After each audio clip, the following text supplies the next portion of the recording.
मोहल्ले में जब ईशा पानी भरने जाती है तो वहां का माहौल बिल्कुल अलग ही होता है।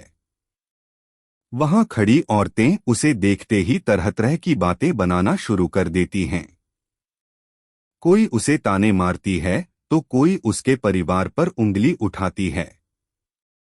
कोई कहती है बस आ ही गई मोहल्ले की समस्या, तो कोई कहती है तेरे कारण ही हमारी इज्जत पर दाग लगता है। उनकी आवाजों में गुस्सा भी था और ताने कसने का दर्द भी। धीरे धीरे बात इतनी बढ़ जाती है कि वो औरतें सिर्फ बोलकर ही नहीं रुकती बल्कि ईशा को धक्का देकर वहां से निकाल भी देती हैं।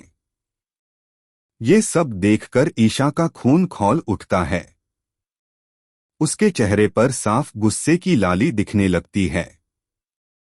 वह मन ही मन ठान लेती है कि अब इन औरतों को उसी की भाषा में जवाब देना पड़ेगा। गुस्से में जलती हुई ईशा सीधा अपनी सहेलियों के पास जाती है। और उसकी सहेलियां कोई आम सहेलियां नहीं थीं, बल्कि सबकी छवि मोहल्ले में गुंडी लड़कियों की थी।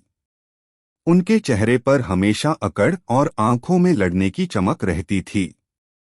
ईशा ने उन्हें पूरा किस्सा सुनाया और फिर सब एक साथ वहां पहुंच गईं। अब मोहल्ले की गलियों में गुस्से और गुंडागर्दी का तूफान आ गया। ईशा और उसकी सहेलियां औरतों से जमकर भिड़ने लगीं। कोई जोर जोर से चिल्ला रहा था, कोई धमकी दे रहा था और कोई ताने मार रहा था। औरतें भी पीछे हटने वाली कहाँ थीं, उन्होंने भी उतनी ही आवाज में जवाब देना शुरू कर दिया। धीरे धीरे वहां शोर शराबा इतना बढ़ गया कि मोहल्ले के लोग घरों से बाहर झांकने लगे। इसी दौरान उस शोरगुल की आवाज सूरज और पापाजी तक भी पहुंच गई। दोनों दौड़ते दौड़ते वहां पहुंचे। सामने का नजारा देखकर दोनों के पैरों तले जमीन खिसक गई। एक तरफ मोहल्ले की औरतें थीं, दूसरी तरफ ईशा अपनी सहेलियों के साथ खड़ी थी और बीच में पूरा मोहल्ला तमाशा देख रहा था। सूरज और पापाजी ने कई बार ईशा को समझाने की कोशिश की कि शांत हो जाओ, झगड़ा मत करो, लेकिन ईशा ने तो जैसे कसम खा ली थी कि अब पीछे हटना ही नहीं है। उसने साफ कह दिया, अब इन्हें वही भाषा समझ आएगी जो ये समझती हैं। जब तक इन्हें सबक नहीं सिखाऊंगी तब तक चैन नहीं मिलेगा। इधर ईशा और उसकी सहेलियां लड़ाई बढ़ाने में लगी थीं, उधर चुपके से मोहल्ले की एक औरत ने पुलिस को कॉल कर दिया। थोड़ी ही देर में पुलिस की गाड़ी मौके पर आ धमकी।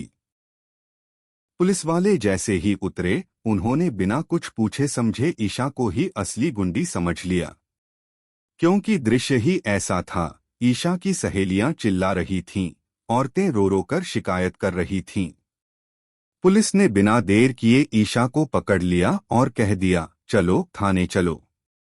ईशा ने बहुत समझाने की कोशिश की कि वह गुंडी नहीं है, बस सबक सिखाने आई थी। सूरज और पापाजी ने भी पुलिस वालों को लाख समझाया कि ईशा का इरादा गलत नहीं था, वह सिर्फ नाटक कर रही थी। लेकिन पुलिस वालों के कानों पर जूं तक नहीं रेंगी। उन्होंने साफ कह दिया, थाने में चलकर बताना, और ईशा को जीप में बैठाकर ले गए। जब ये खबर गुलाम सिंह तक पहुंची तो वो गुस्से से आग बबूला हो गया। उसने तुरंत सूरज को कॉल किया और ऊंची आवाज में पूछा, ये सब मेरी बेटी के साथ क्या हो रहा है? पुलिस क्यों पकड़कर ले गई उसे? सूरज ने हिम्मत जुटाकर पूरी सच्चाई बता दी। सुनते ही गुलाम सिंह खुद थाने पहुंच गया। वहां उसने बड़े गुस्से और दबदबे के साथ बात करके आखिरकार ईशा को छुड़वा लिया। थाने से बाहर आते ही गुलाम सिंह ने ईशा से कहा, बस बहुत हुआ, अब मेरे साथ घर चलो, यही ठीक है। लेकिन ईशा की आंखों में एक अलग ही दृढ़ता था।